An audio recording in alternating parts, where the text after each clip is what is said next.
네. 헌법재판소가 우원식 국회의장이 최상목 대통령 권한대행을 상대로 낸 권한쟁의 심판에서 마은혁 헌법재판관 후보자를 임명하지 않은 것은 위헌이라며 전원일치로 인용했습니다.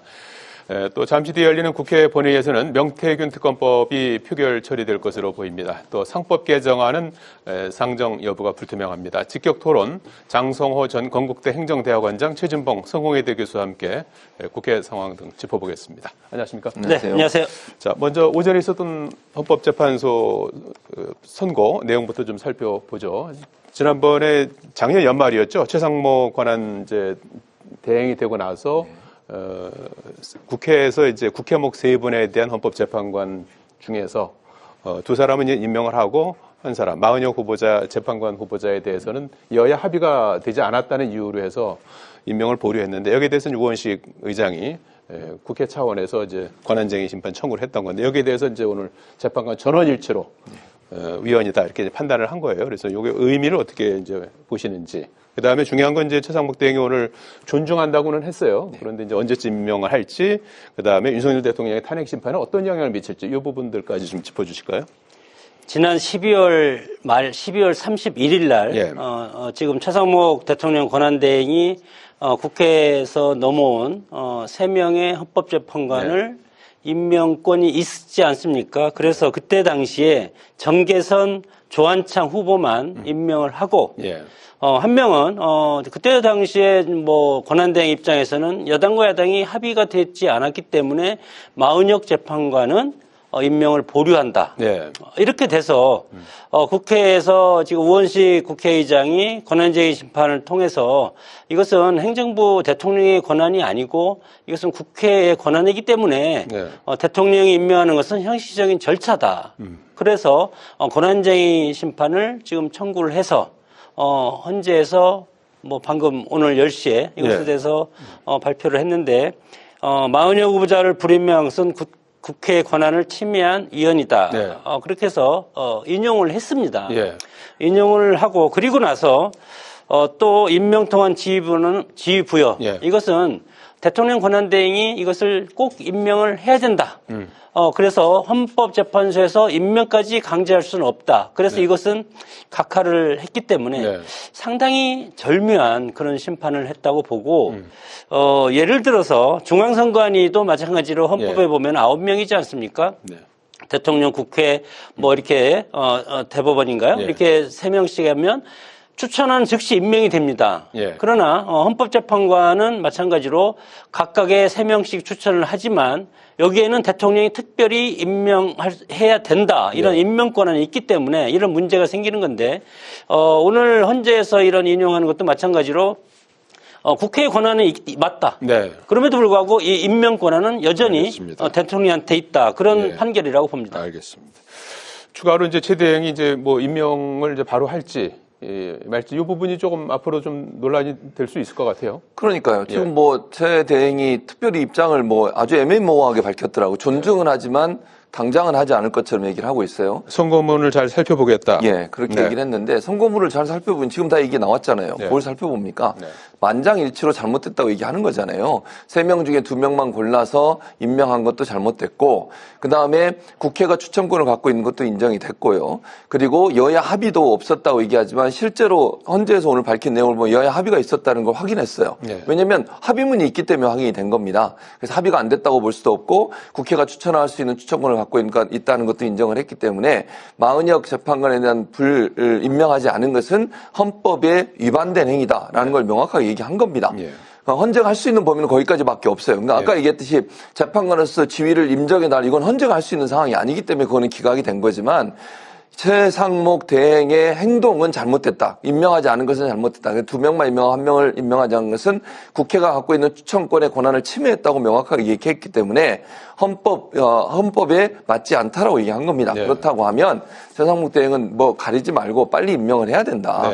뭐 지금 이 상황에서 임명을 안 하고 계속 시간 끌게 하는 것이 무슨 의미가 있는지 모르겠어요. 헌재에서 재판 결과까지 나온 이상 최상목 대행이 만약 이걸 이행하지 않으면 차후에 이 부분에 대한 책임도 물을 수 있는 상황이 될 거라고 생각합니다. 임명을 만약에 한다고 그러면 탄핵 심판에는 어떤 영향을 일단 대통령 탄핵 심판? 일단 임명이 되고 나면 윤석열 대통령의 탄핵 심판에 대해서는 직접 참여하지 않을 수도 있다고 생각합니다. 왜냐하면 지금 이제 임명을 하더라도 그렇죠. 왜냐하면 평의가 진행이 되고 있지 않습니까? 그리고 동결됐죠. 2주 안에 일정 부분 결과가 나올 것 같아요. 근데 마은혁 재판관이 만약 들어가서 다시 들어가서 거기에 함께하게 되면요, 다시 또 변론을 열어야 돼요.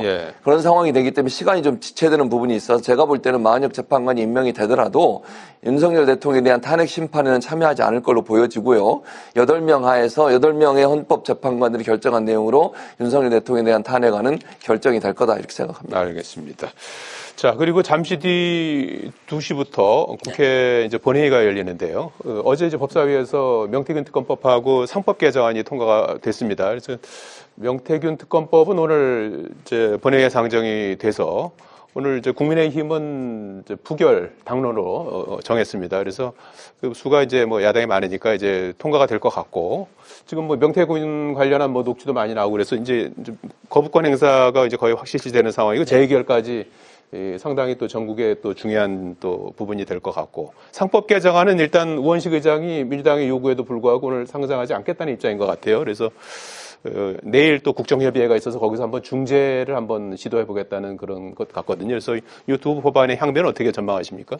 여당과 야당이 이제 뭐 조기 대선이 일어날지 아닐지 모르지만 만약에 이제 선거 국면이 앞으로 계속 지방선거부터 해서 또 이어지지 않습니까? 그런 상황에서 여당과 야당이 격돌은 피할 수가 없을 것이다.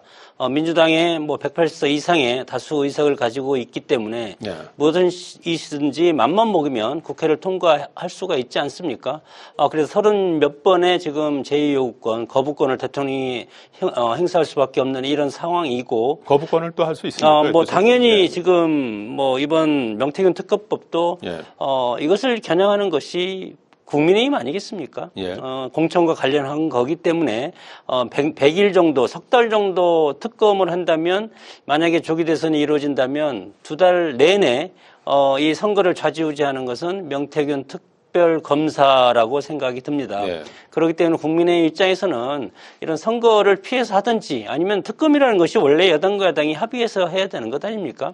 그런 상황을 봤을 때 합의를 하지 않고 민주당이 일방적으로 이렇게 하는 것은 국민의 입장에서는 대통령 대행한테 제2요구, 거부권 행사를 요청할 수밖에 없고, 또 마땅히 이것은 이제 과거에는 친한과 친윤이 서로 이제 갈라져서 서로 그런 갈등적인 요소 있었는데, 이것은 당에 대한 특검이 될 가능성이 상당히 크기 때문에 이것은 재의결하더라도 부결이 될 것이고, 상법 같은 것도 마찬가지입니다. 뭐 야당에서는 기업이사의 충실 의무 대상을 회사뿐만 아니고 그 주주로 전체를 확대시킨다는 것 아니겠습니까? 이렇게 되면은 회사를 누가 운영할 수 있겠습니까? 주주 전체가 다 무차별 소송전에 나서면 회사 자체가 운영이 안 됩니다. 그럼에도 불구하고 민주당은 대선이라든가 선거를 앞두고 여러 가지 소액주주들이라든가 이런 표, 중도층의 표를 끌어오기 위한 그런 전략적으로 이렇게 개정을 한다는 것은 선거를 앞두고 전략적이라고 봅니다. 두 법안 모두 뭐 상당히 뜨거운 감자가 될 것 같습니다. 그렇습니다. 어떻게 전망하십니까? 일단 뭐 명태균 특검법 같은 경우는 이건 당연히 해야 된다고 생각합니다. 지금 나오고 있는 여러 가지 녹취록이나 아니면 언론에 보도된 내용들을 보십시오. 이게 과연 이런 일이 벌어질 수 있을까? 물론 뭐 사실관계는 수사를 해봐야 되지만, 지금 뭐 유력한 대권 후보들로, 잠룡들로 분류되고 있는 여당의 후보들 연관되어 있는 것처럼 보이지 않습니까? 그 명태균 씨가 뭐 얘기한 내용들이 녹취록 나온 거 보면 김건희 여사도 지금 연관되어 있는 걸로 보여지고요. 이런 부분들, 또 선거에 개입했을 가능성이 있는 윤석열 대통령의 개입 여부, 이런 부분들은 다 조사가 돼야 돼요. 윤상현 의원도 그렇고요. 이런 부분들이 녹취가 다 나오고 있는데도 제대로 수사가 안 되고 있고 검찰은 수사를 안 하고 있는 상황 아닙니까? 지난번에 명태균 씨 관련해서 수사를 했던 창원지검에서 중간 수사 결과 발표 내용을 보십시오. 정치인들은 아무도 들어있지 않습니다. 그런 식으로 수사를 하고 있는데 어떻게 이 수사 결과를 믿을 수 있겠습니까?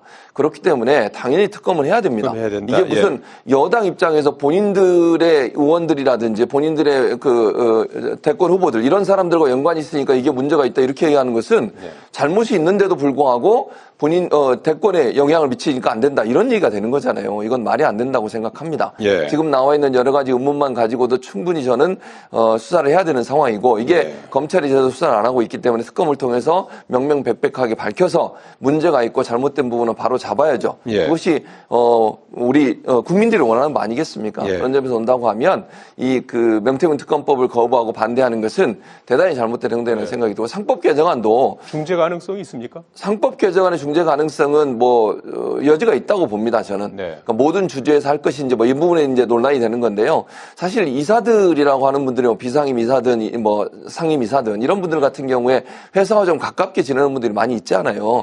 그러다 보면 회사에 대한 잘못된 행동을 감시할 수 있는 견제 장치가 부족해요. 그러니까 주주들도 이 부분에서 강력하게 왜냐하면 주주는 사실 회사가 투명하게 공정하게 운영되지 않았을 때 본인들이 피해를 당하는 대상자 아닙니까? 그렇다고 하면 이 부분에서 문제를 제기할 수 있는 통로를 열어놓는 것 자체가 잘못됐다고 보지 않고 그분을 열어놓게 하는 것이 필요하다고 봅니다. 다만 이제 기업 입장에서 이게 너무 남발될 수 있는 우려를 하는 거죠. 그렇죠. 그래서 그 부분을 어느 정도까지 할 거냐 하는 부분은 여지는 있다고 보기 때문에 오늘 상정이 안 되더라도 국회의장이 주재해서 논의하는 과정에서 어느 정도까지 할 수 있을지를 좀 논의할 가능성은 있다고 봅니다. 예. 오늘 명태균 통과법 본회의 처리 그리고 내일 이제 국정협의회에서 연금 개혁 그다음에 이제 상법 개정안 이런 부분들을 이제 아마 이제 논의하게 될 것 같습니다.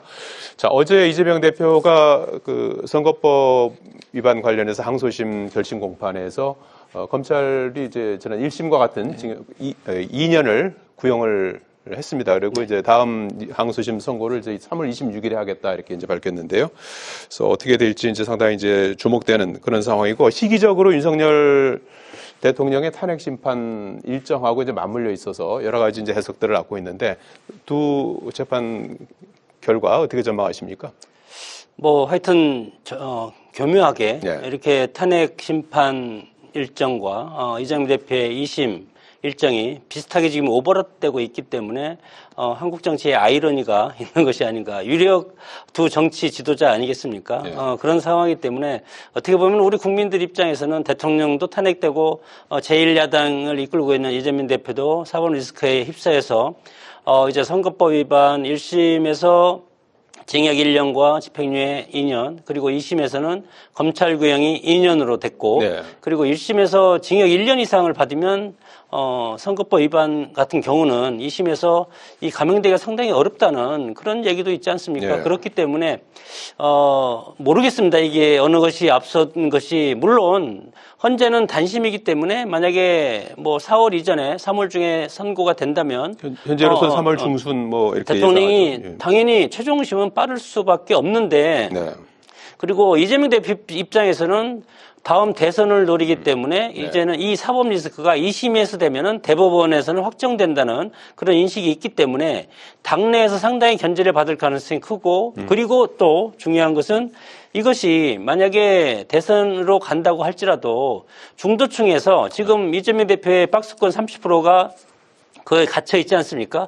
그래서 중도층 표심을 흡수할 수가 없기 때문에 국민의힘 후보한테 밀릴 가능성도 있지 않습니까? 그래서 이나 저나 어떻게 됐든 결과적으로 2심에서 이재명 대표가 무죄를 받지 않는 한 이거에 대한 사법 리스크는 더 가중돼서 당내 그리고 두 번째는 국민의힘과의 어떤 1대1 양자 대결에서 불리한 요소로 작용할 가능성이 크다고 봅니다. 윤석열 대통령의 탄핵 심판, 이재명 대표 항소심, 어떻게 전망하십니까? 일단 윤석열 대통령의 탄핵 심판은 2주 안에 결론이 나올 거라고 저는 봅니다. 지난번 두 번의 노무현 전 대통령, 그다음에 박근혜 전 대통령 두 번의 경우에 노무현 전 대통령 14일, 그리고 박근혜 전 대통령 11일이 걸렸어요. 그렇기 때문에 2주를 넘지 않을 거다. 그러면 3월 중순 전에는 결과가 나올 거라고 저는 봅니다. 그리고 빨리 나와야 되고요. 왜냐하면 국가가 이렇게 혼란스럽고 경제도 어려운 상황에서 빨리 탄핵의 결과가 어떻게든 나와야 됩니다. 그게 파면이 됐든 아니면 기각이 됐든. 그래서 국가를 위해서도 헌재 재판관은 2주 안에 결론을 내릴 걸로 보기 때문에 이재명 대표의 재판관은 좀 결의가 있습니다. 이재명 대표는 26일 날 선고를 받잖아요, 지금. 그렇기 때문에 그 전에 탄핵 결과가 나올 거라고 저는 봅니다.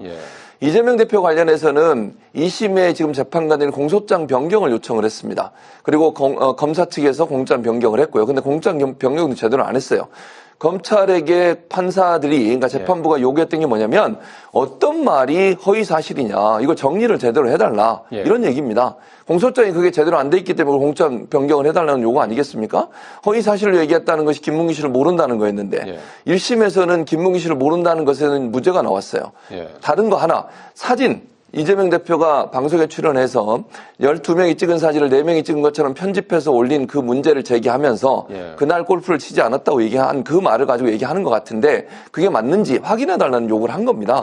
그렇기 때문에 이제 제가 볼 때는 그걸 좀 의심하고 있다고 생각해요. 왜냐하면 그날 사실 사진이 찍힌 날은 김문기 씨가 골프를 치지 않았어요. 이재명 대표가. 그런데 그게 거짓이라고 허위사실이라고 얘기해서 지금 문제를 삼고 있기 때문에 그 부분을 명확하게 해달라고 요청을 해서 재판 결과가 저는 무죄로 나올 가능성이 높다고 봅니다. 두 번째, 본인이 이재명 대표가 경기도지사를 할 때 국정감사장에서 했던 말인데요. 국토부에서 압력을 가했다, 압박을 받았다, 이 내용을 백현동 개발 관련했어요. 그렇죠. 근데 그게 느낌이잖아요. 어떤 공문이 여러 번 왔고 그 공문 때문에 지방자치단체장이 국가기관으로부터 압박을 받았다는 내용이 허위사실이 될 수 없기 때문에 무죄가 될 가능성이 높다고 봅니다. 알겠습니다. 자, 두 분 말씀 여기까지 듣겠습니다. 고맙습니다. 네. 고맙습니다.